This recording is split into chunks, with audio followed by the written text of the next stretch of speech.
dari kelompok 7 mata kuliah program linear. Hal ini akan membahas mengenai penyelesaian masalah transportasi menggunakan metode stepping stones dan modi.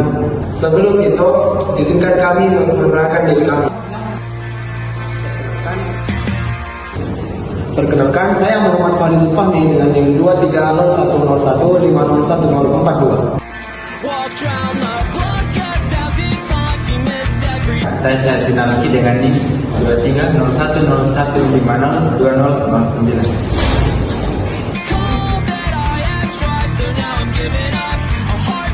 Perkenalkan, nama saya Raudatul Jannah dengan NIM 230101502007. Saya Mutia Adam dengan NIM 23010150203. Perkenalkan, saya Nur Kusari Asahra dengan NIM 230101502015.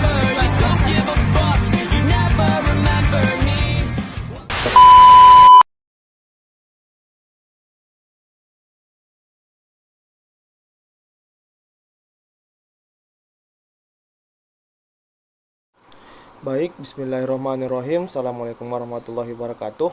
Di sini saya Muhammad Farizul Fahmi sebagai moderator akan menjelaskan mengenai pendahuluan, kemudian rumusan masalah dan apa itu metode stepping stones. Baik, yang pertama masalah transportasi.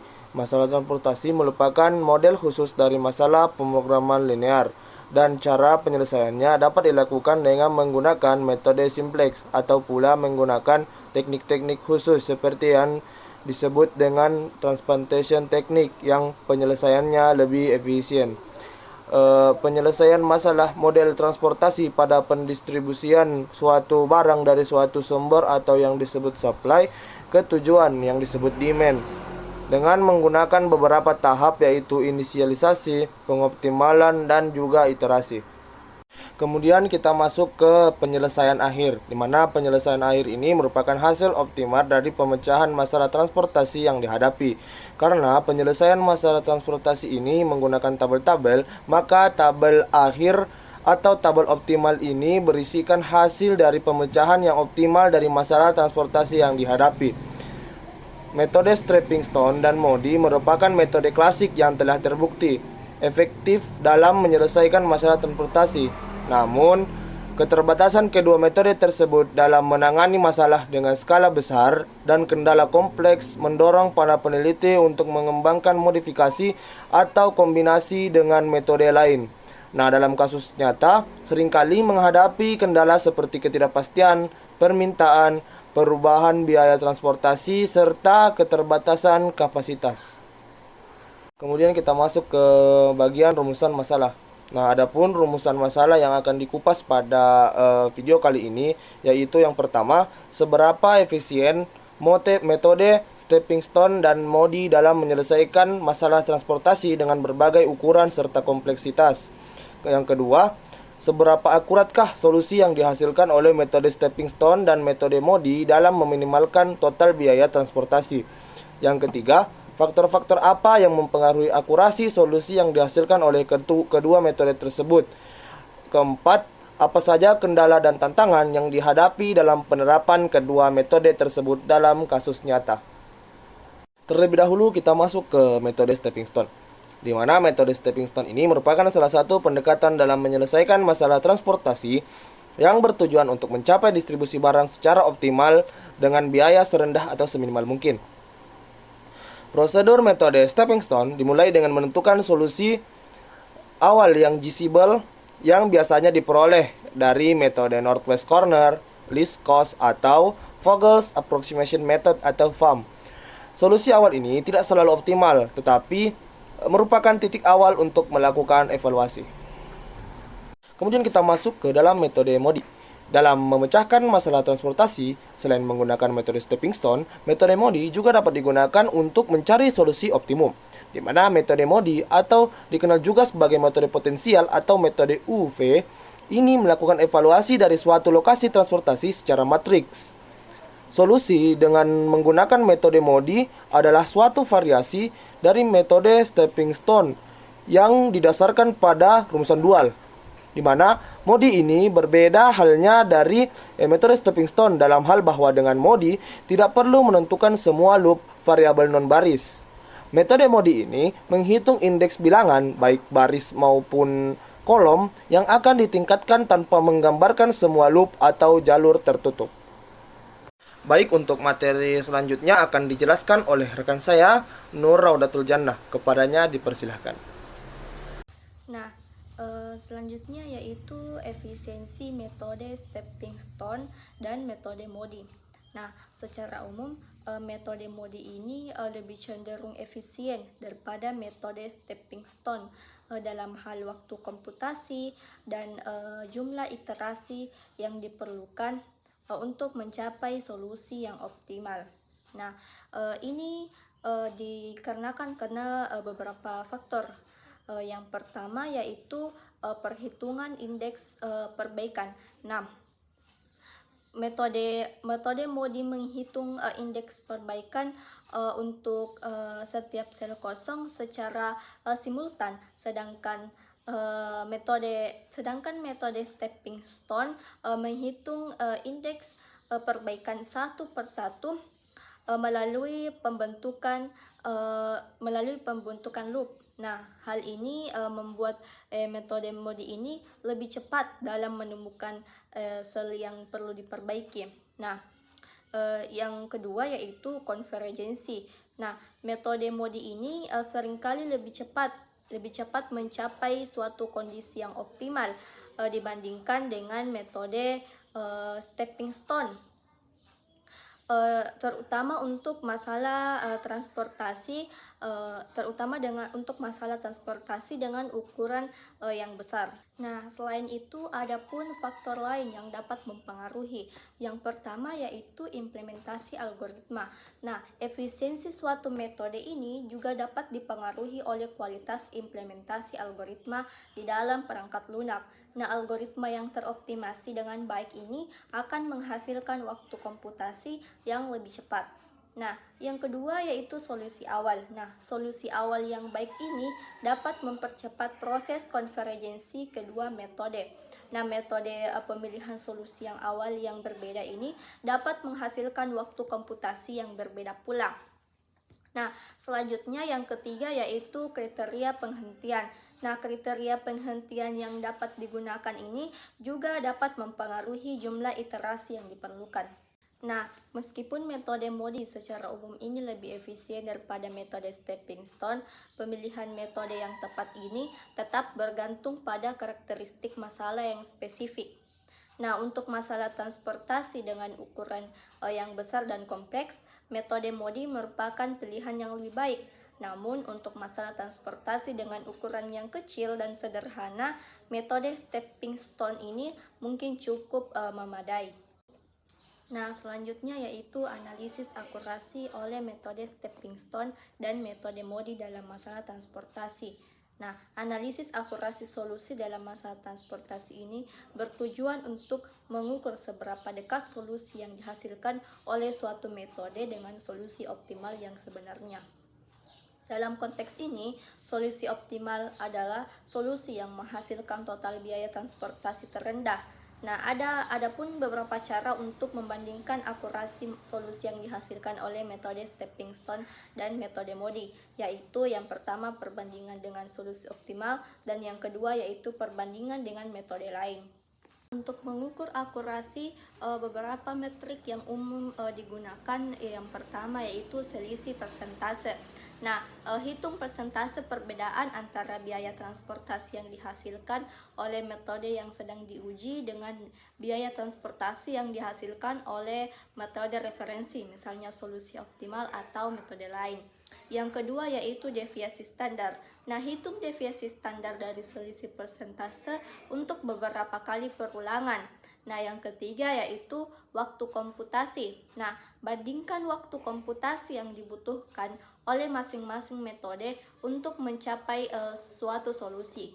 Adapun faktor-faktor yang dapat mempengaruhi akurasi solusi oleh metode stepping stone dan metode MODI. Nah, faktor-faktor yang dapat mempengaruhi akurasi solusi dalam metode stepping stone dan MODI ini sangat beragam dan saling terkait. Berikut adalah beberapa faktor utama yang perlu diperhatikan, yaitu yang pertama ukuran masalah.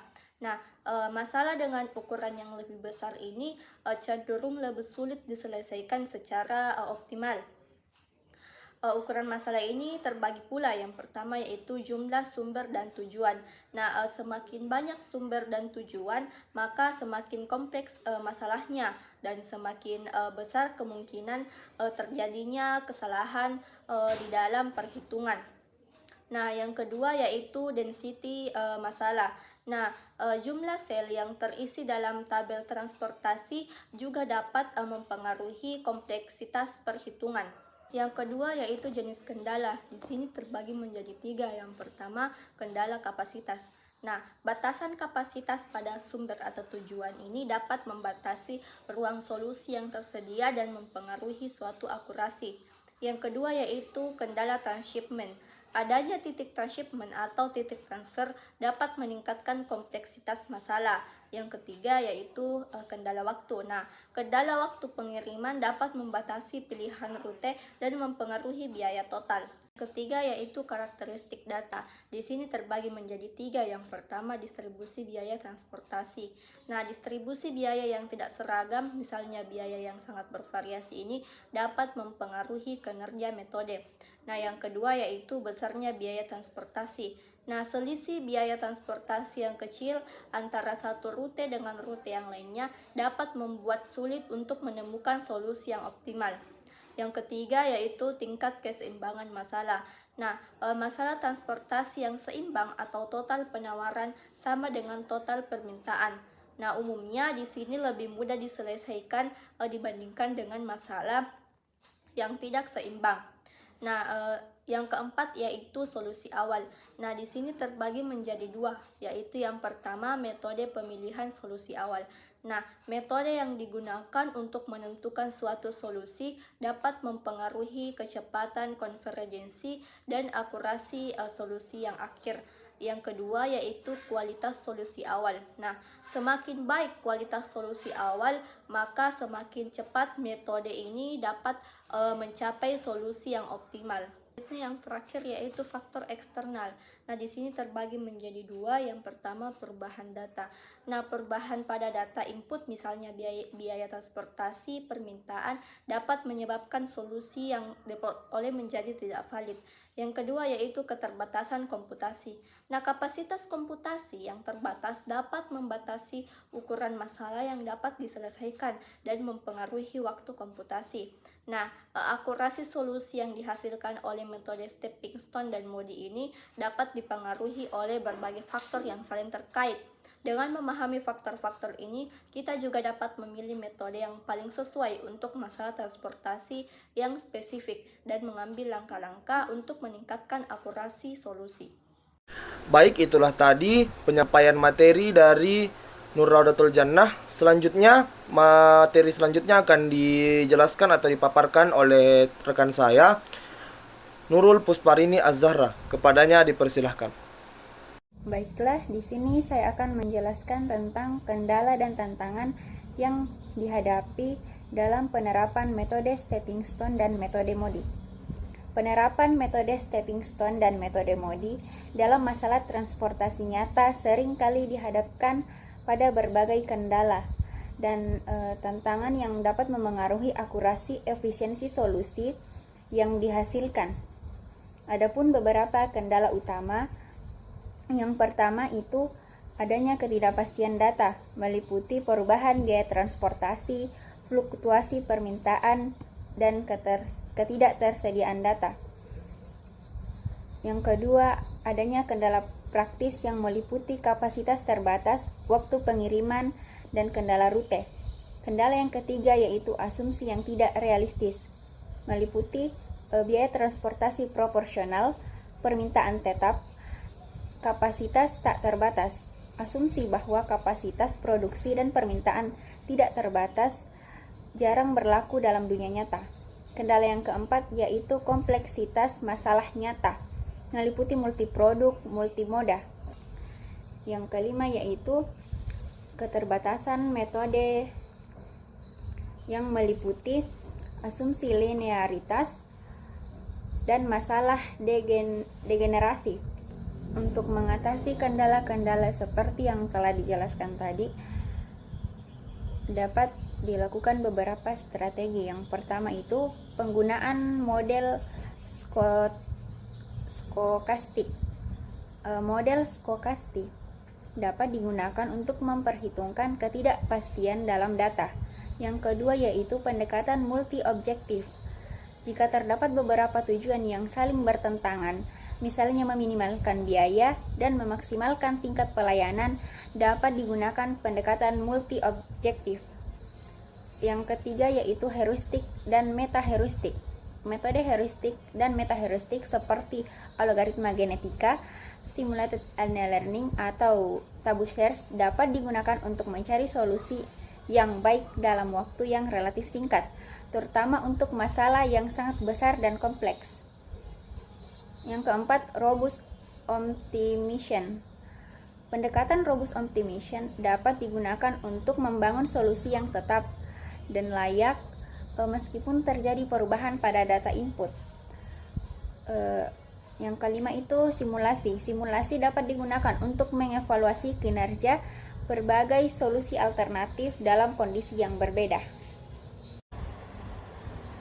Adapun langkah-langkah pada metode stepping stone, yang pertama yaitu memberi tanda positif pada setiap petak air yang ada pada tabel penyelesaian awal yang akan dievaluasi.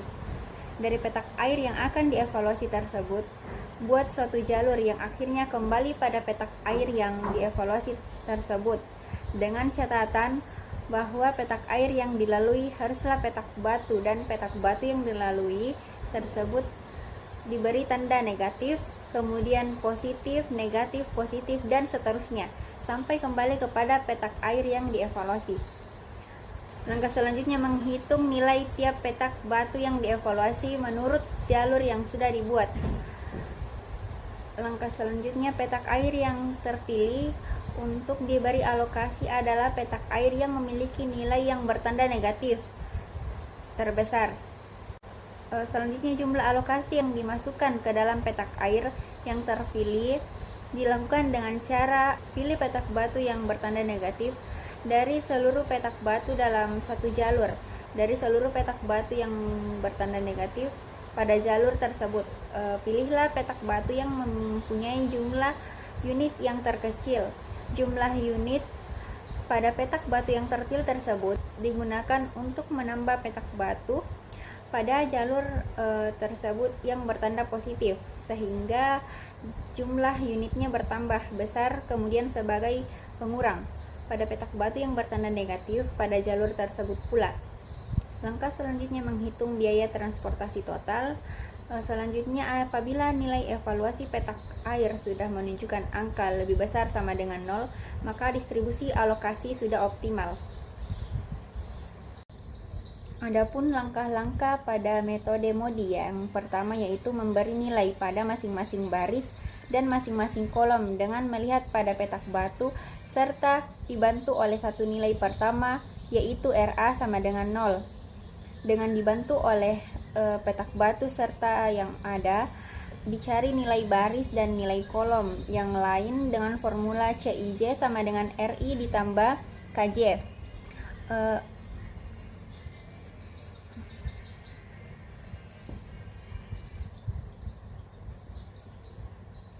Langkah yang kedua yaitu mengevaluasi petak air yang ada dengan rumus CIJ dikurang RI dikurang KJ, di mana CIJ adalah biaya transportasi dari sumber ke tujuan, RI nilai tiap baris, dan KJ nilai tiap kolom. Langkah selanjutnya melakukan distribusi alokasi dengan cara yang sama dengan metode stepping stone. Apabila semua nilai evaluasi petak air sudah bernilai lebih besar sama dengan 0, maka penyelesaian akhir atau penyelesaian optimal diperoleh. Sebaliknya, apabila masih ada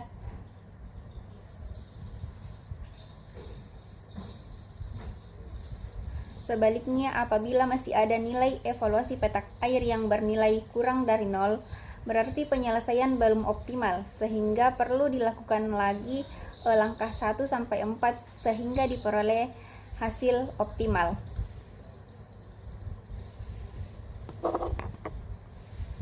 Baik, terima kasih Nurul Pusparini Az-Zahra atas materi yang telah dijelaskan. Selanjutnya materi selanjutnya akan dijelaskan oleh rekan saya Mufliha Adam. Kepadanya dipersilahkan. Baiklah, di sini saya akan memberikan penjelasan mengenai penggunaan metode stepping stone dalam penyelesaian permasalahan transportasi. Nah, di sini itu soalnya suatu perusahaan menghadapi masalah dalam mengalokasikan hasil produksinya yang berasal dari 3 pabrik ke tempat penampungan sementara yang disebut sebagai gudang.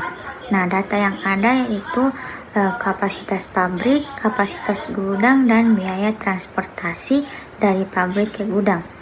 Nah, nilainya itu bisa dilihat pada PPT yang tertera. Nah, di sini langsung saja ke penyelesaiannya.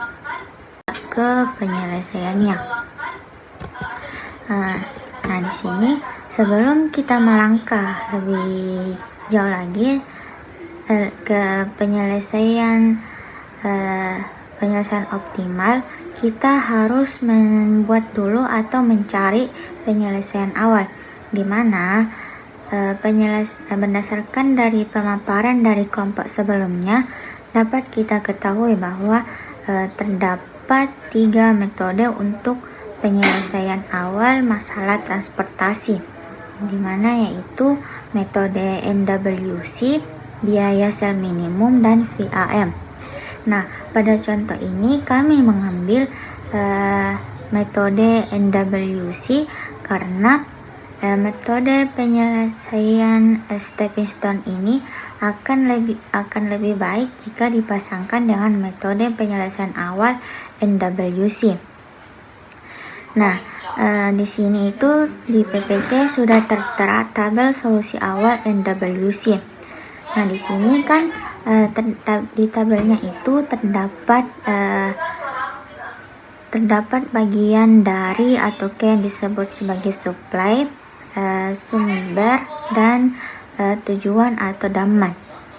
Nah, di sini tabel kolom A1 itu disebut sebagai kolom A12 atau baris 1 kolom 2, dan B1 sebagai A22 atau baris 2 kolom 2, dan C1 sebagai A32 atau baris 3 kolom 2. Begitupun dengan seterusnya.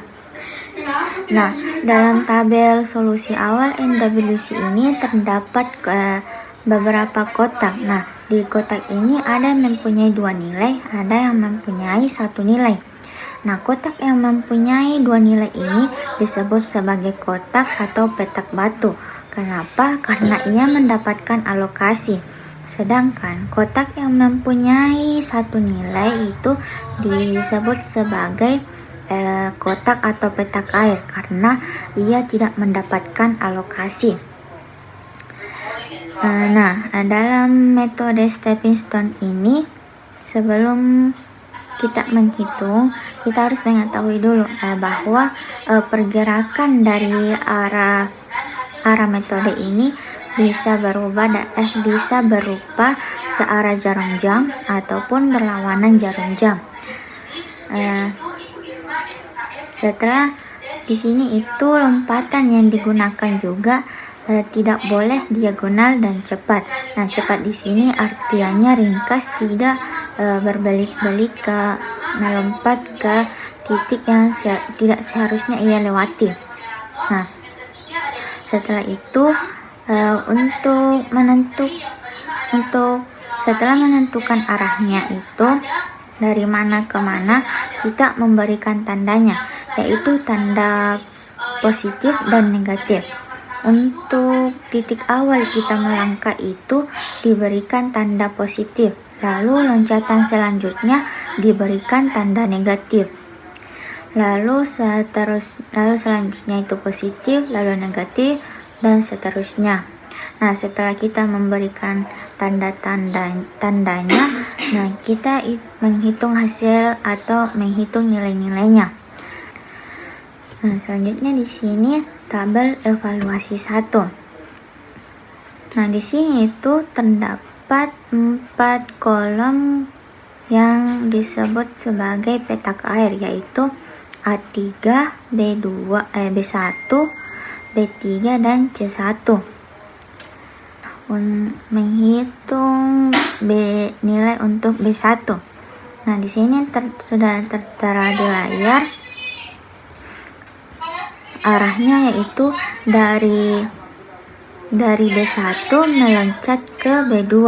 Nah, dari B2 meloncat ke A2, dari A2 meloncat ke A1, A1 kembali ke B1. Nah, di sini juga sudah diberikan tanda positif dan negatifnya, yaitu dari positif B1 menjadi min B2 ke positif A2 ke negatif A1, lalu kembali ke positif B1. Nah, untuk perhitungannya di sini yaitu plus 20 min 25 plus 10 min 25. Nah, sehingga di sini hasilnya yaitu min 20. Nah, lalu untuk perhitungan B3. Nah, di sini itu kita mulai dari B3, kemudian meloncat ke C3, lalu meloncat ke C2, lalu ke B2, lalu kembali ke B3. Nah, di sini tuh perhitungannya plus 15 min 24 positif 15 min 25. Nah, sehingga di sini hasilnya yaitu min 19. Nah, setelah perhitungan B1 dan B3, kita ke A3, dimana di sini dimulai dari A3 meloncat ke C3. Nah, di sini kan itu kenapa kita melewati B3, karena B3 ini kan sebagai kotak air. Nah, sedangkan kita tidak boleh meloncat ke kotak air karena diumpamakan kita akan tenggelam.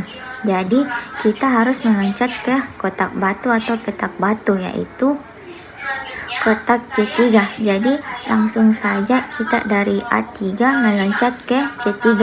Nah, perlu juga kita ketahui bahwa ini tidak berbentuk diagonal ya teman-teman, jadi aman saja meloncat.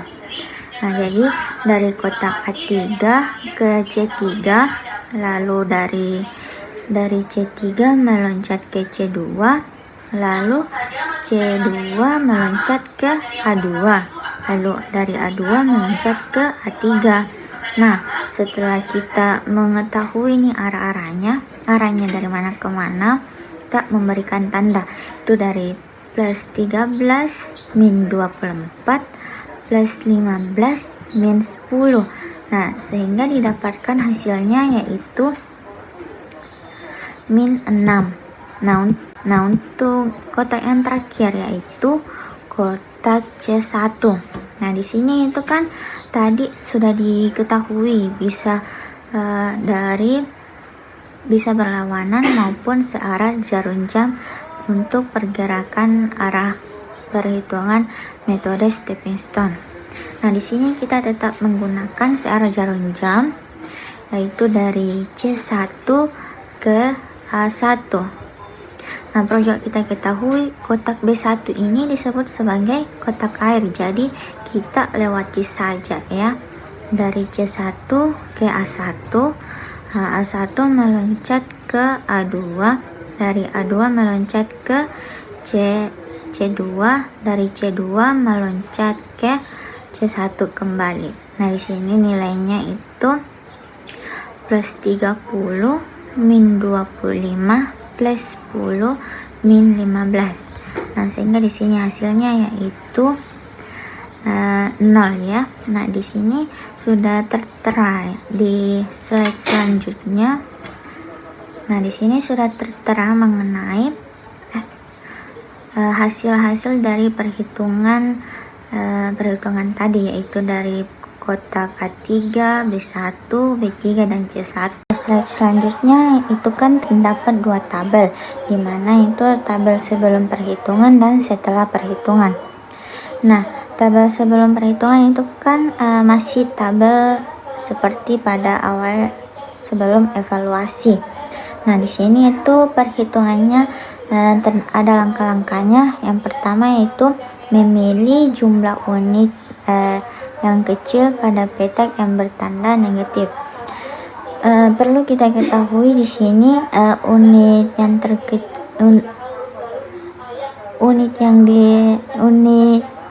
jumlah unit yang terkecil pada petak yang bertanda negatif. Nah, langkah-langkahnya yaitu pilih jumlah unit yang kecil pada petak yang bertanda negatif. Nah, yang kedua, unit tersebut tambahkan pada petak yang bertanda positif dan kurangkan pada yang tanda negatif. Nah, lalu selanjutnya hitung biaya transportasi. Lalu lakukan perhitungan sampai semua nilai evaluasi petak air berubah bertanda positif. Nah, di sini itu nilai yang diperhatikan atau nilai yang bertanda nilai unit kecil yang bertanda negatif itu hanya nilai yang hanya kotak yang dilalui pada arah pergerakan untuk tabel B1, di mana itu arah pergerakannya dari B1 meloncat ke A1, lalu ke A2, lalu ke B2, lalu ke B1 kembali. Nah, di sini kan itu terdapat angka dari min 30 dan min 40. Nah, dari min 40 dan 30 ini kan nilai unit yang kecilnya itu min 30. Jadi kita ambil min 30 sebagai unit yang kecilnya. Dia yang akan digunakan sebagai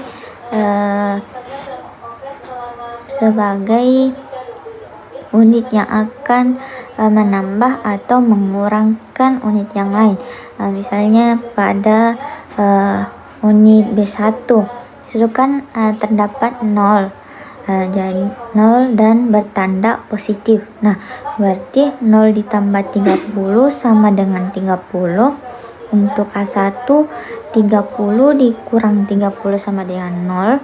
Lalu A2 20 tambah 30 sama dengan 50. Lalu B2 itu 40 dikurang 30 sama dengan 10. Nah,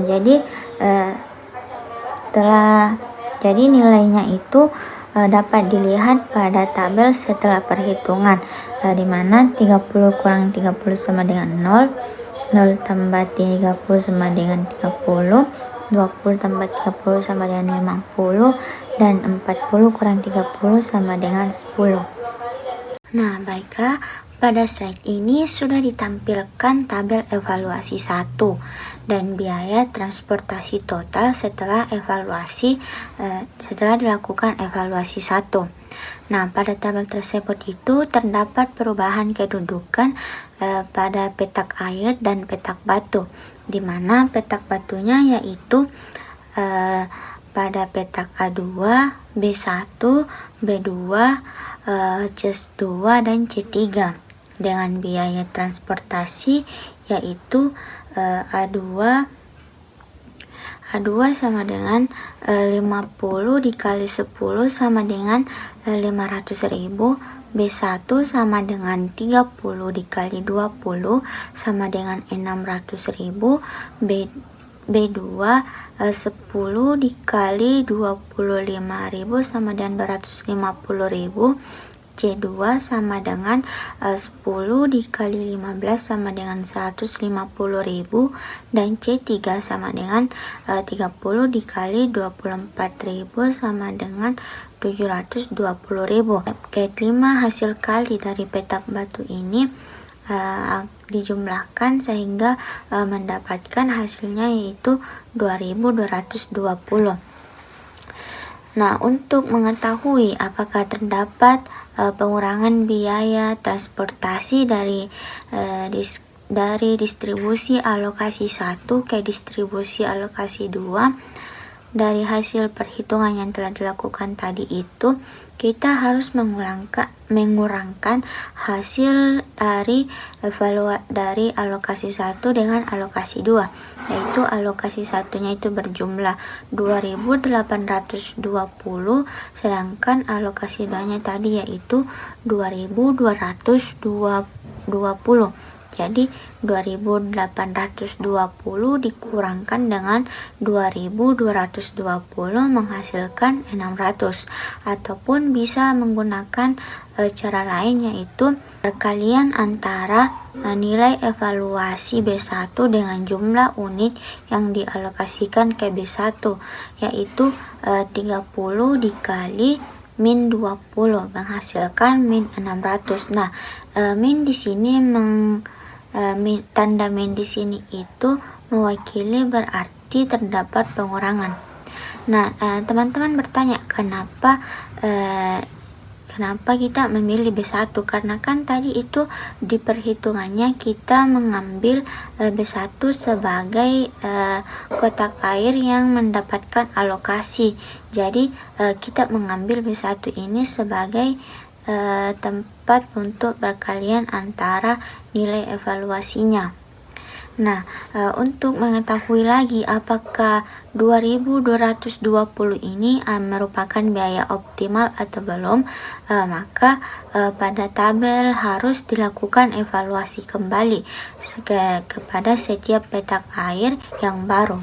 Nah, mungkin itu yang dapat saya sampaikan untuk perhitungan mengenai petak air, mengenai evaluasi petak air yang baru pada tabel yang baru itu akan dijelaskan oleh teman saya. Terima kasih. Baik, terima kasih Muflihah Adam yang telah memaparkan materinya. Terakhir saya persilahkan kepada rekan saya yang lainnya, Saudara Cahya Trinalki, untuk menjelaskan materinya. Padanya saya persilahkan. Evaluasi petak air 2. H1 sama dengan 25 kurang 10 tambah 25 kurang 10 sama dengan 20. A3 13 kurang 24 tambah 15 kurang 10 sama dengan min 6. B3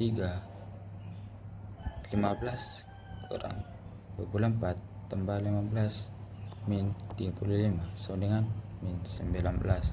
Dan C1 30 kurang 20 tambah 25 kurang 15 sama dengan 20. Karena petak air B3 memiliki nilai negatif terbesar, maka petak air ini dipilih sebagai petak yang akan mendapat alokasi dengan terpilihnya B3 sebagai tempat distribusi alokasi. Selanjutnya, maka tabel berubah menjadi tabel distribusi evaluasi 2 yang bisa dilihat pada tabel di bawah ini. Selanjutnya, dengan demikian biaya transportasi total menjadi A2 50 unit kali 10.000 sama dengan 500.000, B1 30 unit kali 20.000 sama dengan 600.000, B2 10 unit kali 15.000 sama dengan 300.000, C2 10 unit kali 15.000 sama dengan 300.000, C3 20 unit kali 24 sama dengan 480.000, dan jika ditotal menjadi 2.030.000.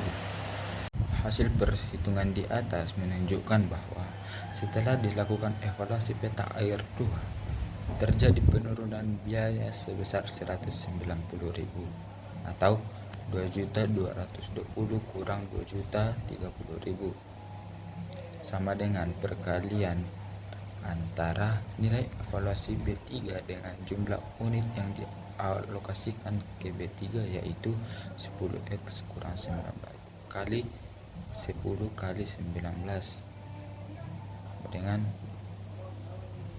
min 190, atau tanda min menunjukkan berkurang. Untuk mengetahui apakah biaya transportasi 2.300.000 tersebut sudah merupakan biaya yang optimal atau belum, perlu dilakukan evaluasi kembali setiap peta air pada tabel yang baru, yang hasilnya seperti pada evaluasi peta air A3 sebagai berikut. Evaluasi peta air A1 25 kurang 20 tambah 10 kurang 24 tambah 15 kurang 10 sama dengan min 1. A3 13 kurang 24 tambah 25 kurang 10 sama dengan min 6. B3 30 kurang 20 tambah 15 kurang 24 sama dengan 1. C1 25 kurang 15 tambah 24 kurang 15 sama dengan 19. Karena peta air 3 memiliki nilai negatif terbesar, maka peta air ini dipilih sebagai petak yang akan mendapat alokasi dengan terpilihnya peta air A3 sebagai tempat distribusi alokasi selanjutnya seperti pada tabel yang berikut. A3 13 kurang 24 tambah 25 kurang 10 sama dengan min 6. B3 30 kurang 20 tambah 15 kurang 24 sama dengan 1. C1 25 kurang 15 tambah 24 kurang 15 sama dengan 19. Karena peta air A3 memiliki nilai negatif terbesar, maka peta air ini dipilih sebagai petak yang akan mendapat alokasi dengan terpilihnya peta A3 sebagai tempat distribusi alokasi selanjutnya seperti tabel berikut. Dengan demikian, biaya transportasi total menjadi A2 30 unit kali 10.000 sama dengan 30.000. B1 20 unit kali 13.000 sama dengan 260.000. B2 30 unit kali 20.000 sama dengan 600.000. C2 10 unit kali 15.000 sama dengan 150.000. C3 40 unit kali 15.000 sama dengan 600.000. Jika ditotal semuanya menjadi 1.910.000.